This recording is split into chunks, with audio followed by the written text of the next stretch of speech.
Uma boa noite, meus irmãos. Eu me chamo Denilson, faço parte da comunidade católica Shalom. Sou casado, pai de 3 filhas, casado com a Franciele, aqui no Shalom, Estrada do Fio. E nós vamos hoje fazer uma formação acerca de como prepararmos uma pregação para um grupo de oração. Uma boa noite a todos que participam do celeiro do pastoreio. Você que com grande alegria acolheu esse dom de Deus para este tempo da sua vida, neste serviço na vinha do Senhor. Vamos começar essa pregação por meio da palavra de Deus. Vamos ouvir o que o Senhor nos fala, como o Senhor fazia as suas pregações, quais as características das pregações de nosso Senhor Jesus Cristo. Ele que era o verbo divino, o evangelho vivo. Vamos ler Mateus 4, de 23 a 25. Jesus percorria toda a Galileia, ensinando nas sinagogas, proclamando a boa notícia do reino e curando todo tipo de enfermidades e doenças entre o povo. Sua fama se espalhou por toda a Síria, de modo que lhe traziam todos os que padeciam diversas enfermidades ou tinham doenças, endemoniados, lunáticos, paralíticos, e ele os curava. Seguia-o uma grande multidão da Galileia, da Decápole, Jerusalém, Judeia e Transjordânia. Palavra da salvação. Glória a vós, Senhor. Então, meus irmãos, primeiramente vamos ver quais características que nós podemos colher da pregação de Jesus. Primeiro, Jesus ele não pregava a um grupo específico, mas ele pregava a todos.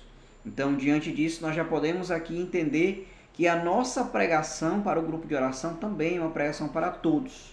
Cada ovelha que o Senhor vai nos dar, ela tem características próprias. É uma pessoa distinta entre toda a humanidade. Então, nós precisamos preparar a nossa pregação de uma forma que alcance a todos, assim como o Senhor também pregava para todos, alcançava a todos. Outra característica de Cristo, da pregação de Cristo, é que ele trazia, confirmando a sua pregação, sinais que eram dados por meio de curas e milagres, sinais que iam comprovando, que iam confirmando a pregação de Cristo. Cristo que ensinava, vamos dizer assim, Cristo ensinava a forma teórica e fazia na prática aquilo que ensinava. Ele que pregava a caridade, ele que pregava a vida, e ele dava de comer àqueles que tinham fome, e ele dava a vida àqueles que não a tinham. No evangelho de hoje, desse dia que eu estou fazendo essa pregação, nós vemos a ressurreição do filho da viúva de Naim. Então, Jesus ele não só pregava que era a vida eterna, ele era o caminho, a verdade e a vida, mas ele fazia sinais que comprovavam aquilo que ele fazia. Então, aqui o que é que nós podemos trazer de aprendizado para que nós possamos preparar uma boa pregação para o nosso grupo de oração? Nós precisamos pregar, e nós vamos falar disso mais à frente, com autoridade e com testemunho, para que as nossas palavras não caiam por terra, mas que elas germinem e que gerem frutos na vida das nossas ovelhas, tá certo? Então nós vamos agora falar, nessa pregação será breve, tá certo? Logo depois dessa pregação nós vamos ter uma oficina de pregações, também serão pequenas pregações bem breves, para que a gente possa exercitar também o dom, do proclamar a palavra de Deus, porque uma pregação nada mais é do que isso, a proclamação de uma palavra que vem diretamente da boca de Deus, e que nós somos estes canais, esses instrumentos nas mãos de Deus. Então nós vamos falar agora aqui de 6 pontos, claro que tem muitos outros, nós vamos exaurir, esgotar a realidade de uma boa pregação, de uma preparação de uma pregação, dentro dessa pregação que nós estamos fazendo, né?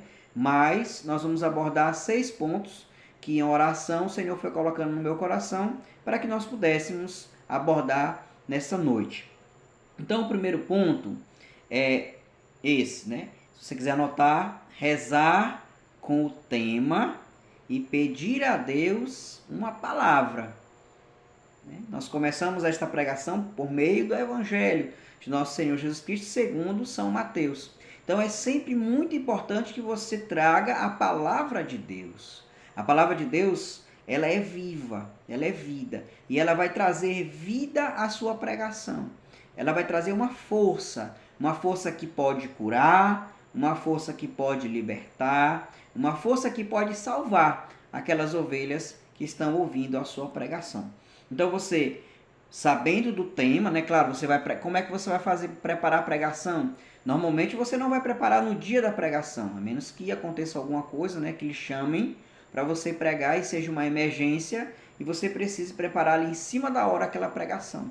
Mas é bom que você prepare com antecedência, preparando-se bem para viver aquele momento, né?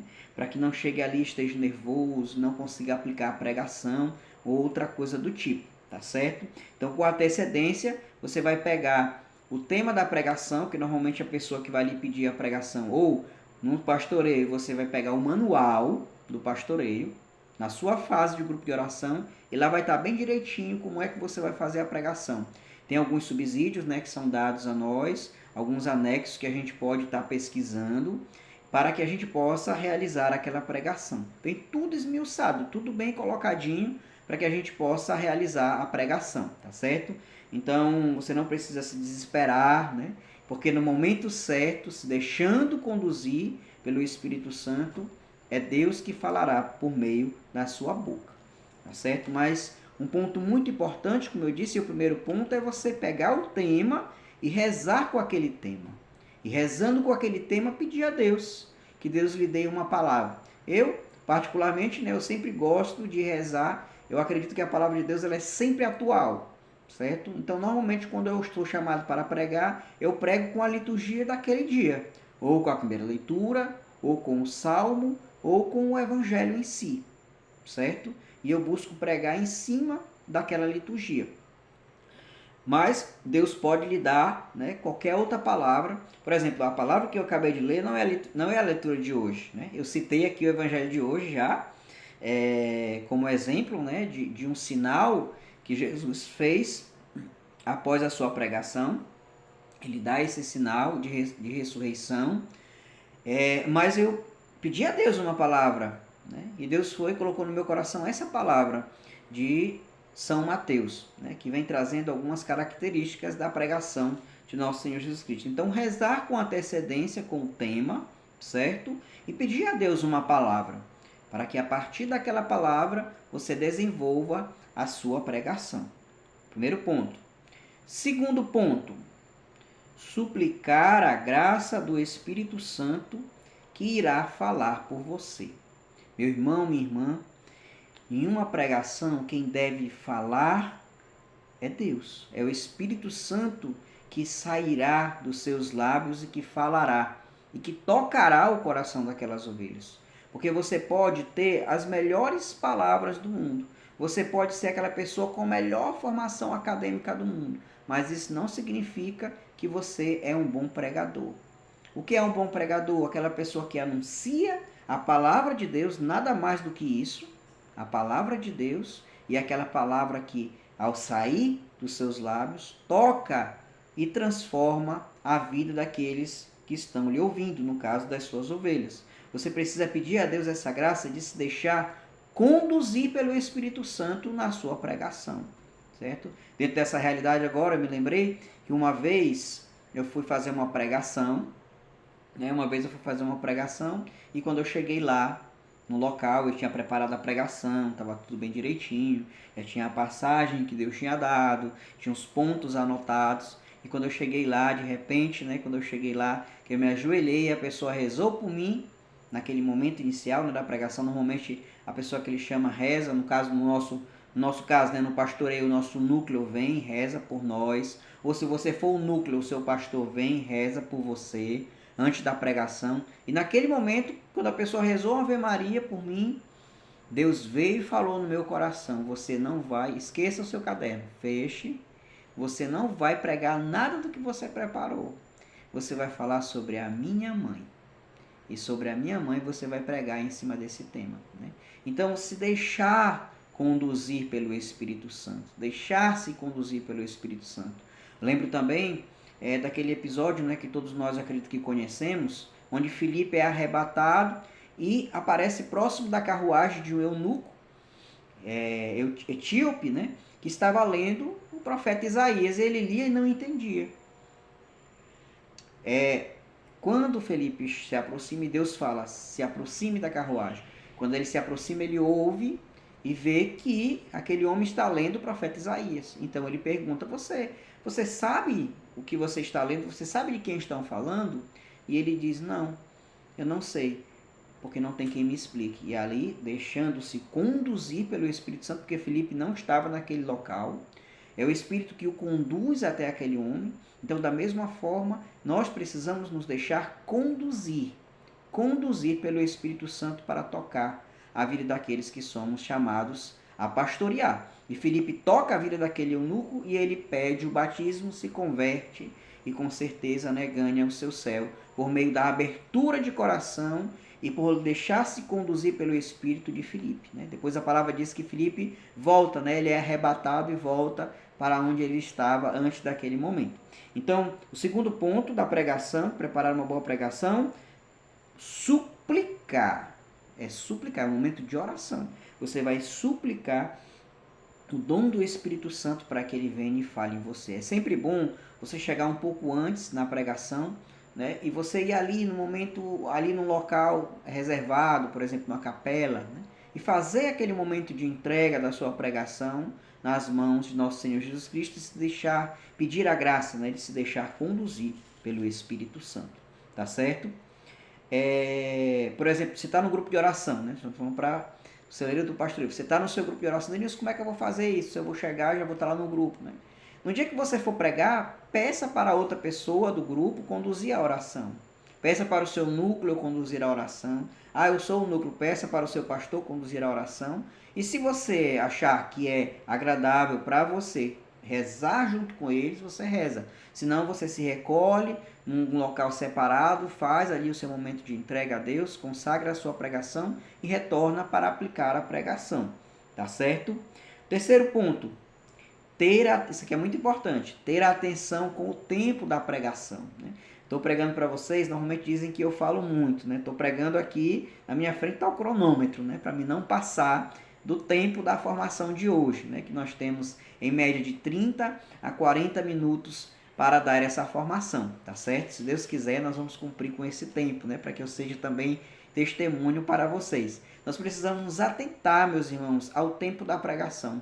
Se nós temos de 30 a 40 minutos para dar uma pregação, esse é o tempo normalmente no grupo de oração, até 45 ali, né, aceitável. Se nós temos esse tempo, lembremos que normalmente o nosso grupo vai ser à noite. Normalmente são pessoas que já vêm do trabalho, vêm cansadas. Então imagine só como é cansativo você chegar e você passar 1h30 falando, né? É muito cansativo para as ovelhas, tá certo? Muitas vezes ela já não consegue mais absorver nada ali. Na verdade, você está jogando palavras ao vento e não está conseguindo alcançar, por conta que você está se estendendo muito. O contrário também é válido, né? Você tem de 30 a 45 minutos, 40 a 45 minutos para dar a pregação, você não pode dar a pregação em 10 minutos, né? Você não pode dar a pregação em 10 minutos. Você precisa, pastor, mas eu não sei o que eu vou falar na pregação. Não é você que vai falar, você se prepara, se entrega nas mãos do Espírito Santo e deixa que ele fale através de você. Então, se atentar a essa realidade do tempo da pregação para que não seja curta, mas também para que não se estenda durante muito tempo. Tá certo? Quarto ponto. Ser conduzido, né? Foi um ponto que eu já coloquei, né? Aquele ponto segundo é suplicar a ação do Espírito Santo para que ele venha falar através de nós. Né? Esse quinto ponto vai um pouco repetir o segundo, tá certo? Ser conduzido pelo Espírito Santo, mas um detalhe importante, nunca permitir que você fuja do tema da pregação. Né? Você precisa ser conduzido pelo Espírito Santo, mas nunca pode fugir do tema da pregação, porque senão, talvez não seja, né, o Espírito Santo que esteja lhe conduzindo naquele momento, porque nós precisamos viver, meus irmãos, a graça da obediência. Então, se o manual me pede que eu pregue sobre vida de oração, eu não posso pregar sobre, sei lá, eu percebo que o meu grupo de oração tem muitos irmãos que não estão vivendo a castidade, então eu vou pregar naquele dia, a pregação é sobre vida de oração. E eu entendo, e eu acredito que a condução do Espírito é eu pregar sobre castidade. E eu vou pregar sobre castidade. Não, não é assim. Você precisa se deixar conduzir pelo Espírito, mas não pode fugir do tema da pregação. Vocês lembram do exemplo que eu dei? Eu cheguei, me ajoelhei e Deus falou naquele momento de oração inicial que não era para me pregar com o que eu tinha preparado, mas que era para me pregar com a vida de Nossa Senhora. E eu peguei aquele tema que Deus tinha me dado para aquela pregação, eu fui obediente a ele, eu fui fiel àquele tema, mas eu preguei todo ele sobre a vida de Nossa Senhora. Vocês entendem? Não foi que eu pegasse o tema e dissesse assim, não, vou jogar aqui fora esse aqui, vou guardar e vou pregar aquilo que, afinal de contas, Deus está me falando. Não. Deus, ele vai sempre ser coerente. Sempre ser coerente. Se você é chamado para pregar sobre vida de oração, você vai pregar sobre vida de oração, certo? E ali você pode, né, colocar a vida de um santo, você pode, perdão, você pode colocar, né, um trecho de um livro espiritual que você lembrou naquele momento. É muito importante nesse deixar-se conduzir pelo Espírito Santo, você está aberto à ação do Espírito Santo, até mesmo com moções. Pode ser que no momento de pregação que você está ali pregando, a pregação de Cristo ela era acompanhada de sinais. Nós somos uma comunidade carismática de louvor, uma comunidade carismática que utiliza os dons do Espírito Santo. Então também em meio à minha pregação, nada me impede de repente, tiver uma ovelha com alguma necessidade e eu me abrir aos dons do Espírito Santo e falar a ela, dar uma palavra de sabedoria. Né? Eu já vi pessoas pregando, eu já fiz isso também em pregação, de estar ali pregando e de repente ver que alguém não está bem ali, em meio àquele grupo, em meio àquela assembleia que está assistindo a pregação, e Deus vem e toca o coração e você diz, né? Deus está tocando no coração de uma pessoa agora, né? E está curando você disso e disso, está lhe dizendo uma palavra de sabedoria, assim para essa realidade X da sua vida, e pronto. E continua a pregação, incrementa no meio da pregação, entendem? São sinais que vão acompanhando uma pregação segundo os moldes do carisma Shalom, porque nós somos uma comunidade carismática, de louvor, tá certo? Então nós precisamos nos preparar, como eu disse, você pode ali na preparação, né, se deixando conduzir pelo Espírito Santo, você pode encontrar um livro que você já leu, um livro espiritual que você já leu, a vida de um santo, momentos, frases da vida de um santo, isso tudo pode e deve lhe acompanhar durante a sua pregação, tá certo? Ah, Denilson, eu posso usar, sei lá, eu estava lendo um livro, não é um livro espiritual, mas eu estava lendo um livro e ele fala isso e isso e tem a ver com a pregação. Então, você pode usar, né? Se não for algo assim que fuja da dimensão teológica da igreja, né? Que não fira o magistério da igreja, que não fira a palavra de Deus, né? Nem nada, nenhuma dimensão teológica, você pode usar sem problema. Mas é muito agradável que você pregando, fazendo uma pregação, e é algo espiritual, é bom que você use textos espirituais. Você tem a palavra de Deus, você tem o magistério da igreja por meio do catecismo da igreja católica, você tem todo o magistério da igreja por meio também das encíclicas e cartas papais, né, os documentos da igreja, onde você encontra isso, você pode encontrar até mesmo hoje, né, muito acessível pela internet, ali no Vatican News. Tem muitas fontes seguras que você pode encontrar, tá certo? Além de inúmeros livros de santos, né, que nós temos, tá certo? Que você pode estar utilizando para fazer uma boa pregação. Então, se deixar conduzir pelo Espírito Santo, né? É o quarto ponto, se deixar conduzir pelo Espírito Santo, mas nunca fugir do tema central da pregação. sempre lembrando de seguir à risca o tema central da sua pregação, tá certo? Porque senão, se a gente, eu vou me deixar conduzir pelo Espírito Santo, aí eu vou falando tudo que vem na minha cabeça, eu não vou usando, né, o dom do discernimento dentro daquela pregação, acaba que às vezes, quando acaba a minha pregação, né, perdão pela expressão, mas as ovelhas ficam, parece bebo, né, no meio de tiroteio, não sabe nem o que está acontecendo, para onde corre. Por quê? Porque foi disparado sobre eles muitas coisas, né? Então eu preciso ser aberto ao Espírito Santo, eu preciso ter emoções durante a minha pregação. A minha pregação acontecendo e eu dou uma emoção e outra, porque é carismático. Não é assim. Não é assim. Você precisa se deixar conduzir por Deus, conduzir pelo Espírito Santo. E o Espírito, ele traz uma ordem para a nossa vida. E, consequentemente, nesse caso, né, ele vai estar trazendo uma ordem para a nossa pregação. Tá certo? Vamos lá. O quinto tema. O quinto ponto, né? Muito importante. O testemunho. O testemunho.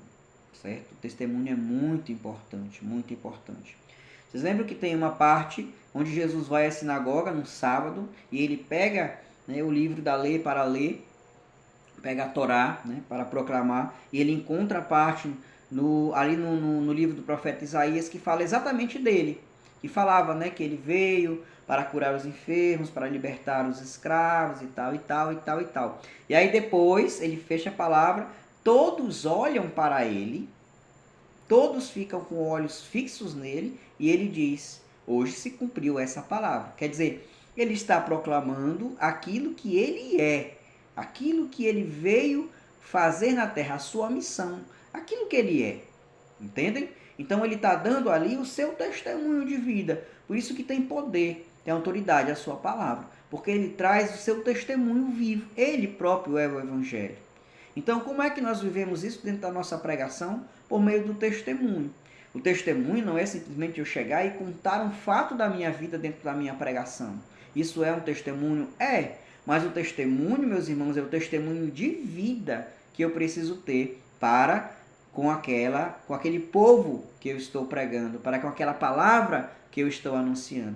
Porque imagine só, você vai pregar e você vai falar sobre vida de oração. E você faz aquela pregação fantástica sobre vida de oração, as pessoas até se emocionam, choram, saem de lá, né, com vontade de rezar, mas depois elas descobrem que você não tem vida de oração, que você não reza, que você simplesmente teve uma boa oratória naquele momento da pregação, mas que você não vive aquilo que você estava pregando, né?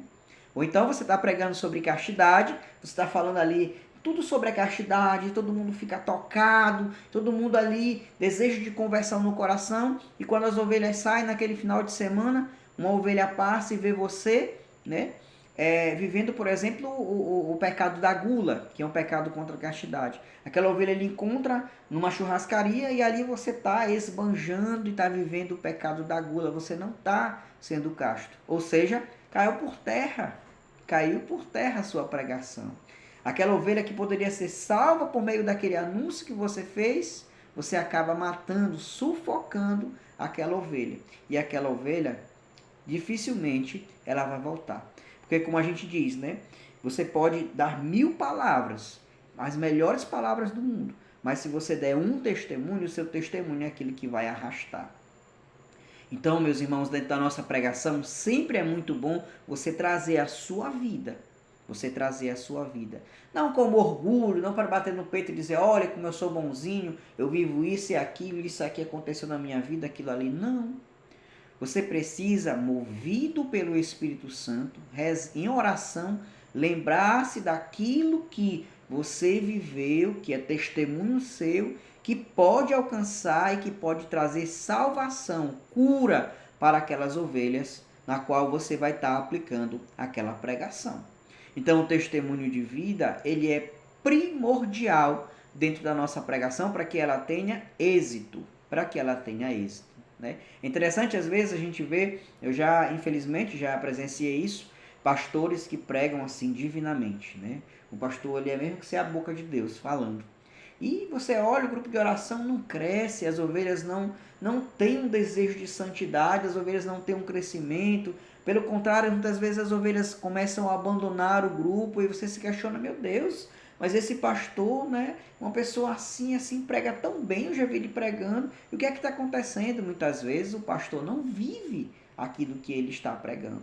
E nós precisamos encarnar a nossa pregação, certo? Se a gente for olhar no Antigo Testamento, os profetas, porque quando nós pregamos, nós somos profetas. Nós emprestamos os nossos lábios, o nosso corpo, para que a palavra de Deus seja proclamada. Então nós profetizamos, nós somos profetas de Deus naquele momento, profetas do próprio Cristo naquele momento, tá certo? Nós vemos no Antigo Testamento os profetas, o que é que os profetas viviam? Eles encarnavam a sua profecia. O profeta Oséias, por exemplo, ele viveu num tempo onde a infidelidade do povo de Israel era muito frequente. A infidelidade, o povo traía muito a Deus com falsos deuses. E o que foi que Deus pediu ao profeta Oséias? Que ele casasse com uma prostituta, e várias vezes essa prostituta o deixava para voltar ao prostíbulo, ou seja, ele era traído. E o que é que Deus falava? Vá e traga ela de volta. Porque a sua vida precisa ser um exemplo daquilo que você anuncia. E o que era que o profeta anunciava com a sua própria vida? A infidelidade do povo de Deus. E Deus misericordioso, que mesmo o povo sendo pecador e infiel, Deus ia ao seu encontro na lama e o resgatava e o limpava mais uma vez, né?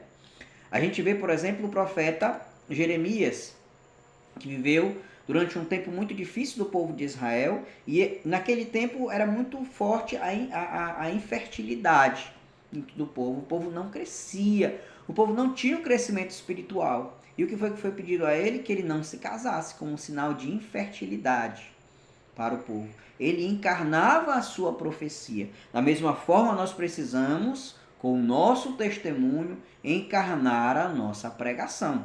Nós precisamos trazer a nossa vida dentro da nossa pregação, como testemunho, para que ela ganhe força de conversão, de salvação, de cura na vida das nossas ovelhas. Tá certo? O sexto ponto, né, já o último ponto, é a autoridade espiritual. Meus irmãos, esse aqui é assim um dos pontos fundamentais, né? Esse quinto foi só ficando mais forte, né? O quinto e o sexto, né, o testemunho de vida, ele é fundamental dentro da nossa pregação, e também a autoridade espiritual é aquilo que vai me dar, entendam, o poder de pregar, o poder de anunciar, a responsabilidade que é colocada sobre mim naquele momento, que é aplicada, é a autoridade espiritual que me dá a força necessária para que eu anuncie com ousadia e parresia aquilo que preciso anunciar por meio da minha pregação. Denilson, como é que eu faço para ter autoridade espiritual? Eu preciso falar alto? Falar com vigor, com intensidade? Não é gritaria, não é autoridade espiritual. A autoridade espiritual vai vir por meio do quê? Por meio da sua vida de oração, certo? A autoridade espiritual vai vir por meio do seu testemunho de vida. A autoridade espiritual vai vir por meio dos sinais que você vai apresentar no anúncio da palavra de Deus que você está fazendo. De forma muito particular, essas três realidades, é como um tripé que sustenta a autoridade espiritual que lhe é dada quando você vai fazer uma pregação, tá certo? Repetindo, a minha vida espiritual, a minha vida de oração precisa ser a base, certo? O meu testemunho de vida precisa ser a outra parte do tripé, e o terceiro é o quê? Os sinais, tinha esquecido. Os sinais que vão acompanhar a minha pregação. Vocês viram que Jesus, as multidões os seguiam. E seguiam ele de forma assim, né, loucamente apaixonados por ele. Talvez muitos os seguissem por conta dos sinais, não por conta do evangelho que ele anunciava, mas o seguiam por conta dos sinais. Então, muitas vezes, pode ser que você diga assim, meu Deus, mas eu não sei falar, eu não sei pregar, eu não consigo pregar. Meu irmão, minha irmã, se você tiver essas três realidades que formam a autoridade espiritual, eu lhe digo que a sua pregação vai ser melhor do que um pregador que prega ali, talvez, no ginásio Paulo Sarazate lotado. A sua pregação terá poder. A autoridade espiritual significa poder. E não é poder que vem de você, não. É poder de Deus. Uma outra coisa também que gera, que firma essa autoridade espiritual dentro do nosso coração é a humildade. Quando você se apresenta diante do povo de Deus de forma humilde, para pregar, para anunciar, trazendo ali elementos da sua vida, trazendo elementos da palavra de Deus, do magistério da igreja, ali, sendo conduzido pelo Espírito Santo, ali você traz a autoridade espiritual para pregar e a autoridade que acompanhava Jesus. Jesus mesmo diz no Evangelho: vocês farão muito mais do que eu se tiverem fé. Então nós podemos tocar e curar o enfermo, nós podemos libertar um endemoniado, nós podemos ressuscitar um morto, porque assim Jesus nos ensinou. E isso deve ser vivido e aplicado na nossa pregação. Meus irmãos, nós somos, eu vou repetir, nós somos uma comunidade carismática. Nós precisamos exercer isso dentro da nossa pregação. Nos nossos momentos de formação, nós precisamos viver essa graça da autoridade espiritual que vem por meio dos carismas do Espírito Santo. Por meio da minha vida de oração, por meio do meu testemunho, por meio dos carismas, dos sinais que vão acompanhar a minha pregação. Imagine aí você no seu grupo de oração, você é aquele pregador que arrasta a multidão, não porque você tem palavras bonitas, mas porque você prega aquilo que você vive e você realiza curas e milagres na vida das suas ovelhas. Entendam que cura e milagre não significa dizer simplesmente que você vai levantar uma pessoa que está acamada ou que é paraplégica. Não. Pode ser que aquela cura que a pessoa precise seja simplesmente um abraço. E é uma cura no seu fio de ouro, no seu caminhar espiritual. Pode ser que aquela pessoa ela nunca tenha recebido um abraço paterno. Talvez aquela pessoa ainda no ventre materno tenha sido abandonado pelo seu pai. E naquele momento da pregação você traz àquela pessoa essa graça. Vocês já prestaram atenção que às vezes os pregadores eles pregam e às vezes a gente quando está pregando a gente fita o olhar em uma pessoa e fala diretamente àquela pessoa. Às vezes é Deus dando uma moção ao coração daquela pessoa. É Deus realizando uma cura, trazendo um sinal para aquela pessoa em meio àquele momento de pregação. Então você precisa utilizar-se da sabedoria do Espírito para bem viver esse momento formativo, que é um momento formativo, mas que faz parte de uma graça espiritual que se está vivendo naquelas 2 horas que nós temos no nosso grupo de oração. Certo? Então, só recapitulando para a gente finalizar, o primeiro ponto, rezar com o tema e pedir a Deus uma palavra. Pedir a Deus que Deus inspire no meu coração uma palavra de Deus para que ela seja proclamada e para que ela possa permear a minha pregação. Segundo ponto, suplicar o Espírito Santo que venha falar em mim. Terceiro, ter atenção com o tempo da pregação. Nem ser tão curto, nem ser tão longo, certo? Quarto, se deixar conduzir inteiramente pelo Espírito Santo no momento da pregação, mas nunca fugir do tema da sua pregação, tá certo? Quinto, o testemunho de vida, né, que pode ser dado através de um fato que você conte da sua vida, mas, sobretudo, o testemunho no sentido de encarnar a pregação e pregar com aquilo que você vive. Senão você vai estar sendo como um fariseu, como Jesus os condenava, né? Porque eles eram sepulcros caiados. Por fora estava uma beleza, enfeitadinho, mas por dentro era só podridão, né? Então, nosso testemunho precisa nos acompanhar na nossa pregação. E o último ponto, né, como eu disse, a questão da autoridade espiritual, que deve sempre estar presente na nossa pregação. Esse último ponto é tão importante que pode ser, né? Às vezes eu já percebi que às vezes tem pessoas que pregam e as pessoas não têm um domínio sobre a pregação, no sentido de que às vezes a pessoa está pregando e pode ser que você esteja pregando no seu grupo de oração e ali no seu grupo de oração esteja uma pessoa que esteja com o espírito do demônio e que queira atrapalhar a sua pregação. e aquela pessoa começa a levantar muito a mão, aquela pessoa começa a fazer perguntas que você não sabe responder, você começa a ficar nervoso, aquela pessoa começa a querer fazer a pregação por você, tá entendendo? Você precisa ter essa autoridade espiritual para que você tenha nas mãos a sua pregação e que você aplique a graça. Naquele momento, a unção está sobre você e não sobre as suas ovelhas. A graça que está sobre as suas ovelhas é de acolher a pregação que está sendo dada. A graça que está sobre você é de proclamar a palavra de Deus por meio daquele momento de pregação. Espero que vocês tenham entendido, né? Que Deus possa nos abençoar. Rezemos esta Ave Maria, consagrando este tempo de celeiro do pastoreio nas mãos da Virgem Santíssima, ao seu coração imaculado. Consagramos também as nossas vidas, né? Na intercessão de todos os santos. Né? Trazemos aqui algumas relíquias dos santos que nos acompanham também nesse processo de preparação para o pastoreio dentro do celeiro. Ave Maria, cheia de graças, o Senhor é convosco. Bendita sois vós entre as mulheres, bendito é o fruto do vosso ventre, Jesus. Santa Maria, Mãe de Deus, rogai por nós, pecadores, agora e na hora de nossa morte. Amém. Nossa Senhora toda pequena,